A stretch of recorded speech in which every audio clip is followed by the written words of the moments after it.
Kjo është pamja e Erion Veliajt pas 30 ditëve nga momenti i arrestimit me akuzën e korrupsionit dhe pastrimit të parave. Apeli i GKK nuk arriti të merrte një vendim mbi kërkesën e tij për një masë më të lehtë, duke shtyrë seancën për të mërkurën në mesditë, që prej sallës ku përballë me prokurorin e posaçëm u zhvendos sërish drejt qelisë i shoqëruar me polici.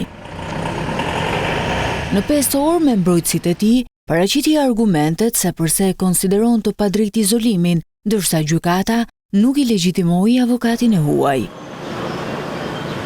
Mëtej, procesi vijoi me prokurorin, e cila mësohet se ka paraqitur të dhëna shtesë, përmes të cilave kërkoi qëndrimin e kryetarit të bashkisë në arrest me burg.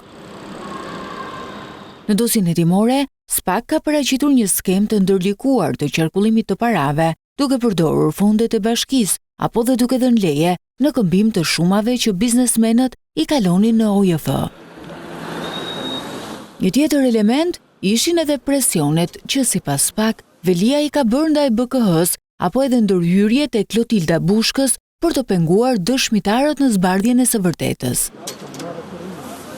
Deri më tani, apeli ka rrëzuar të gjitha kërkesat e Veliajt dhe Xoxhës për heqjen e sekuestrove nga telefonat, llogaritë bankare dhe vila në Qerret.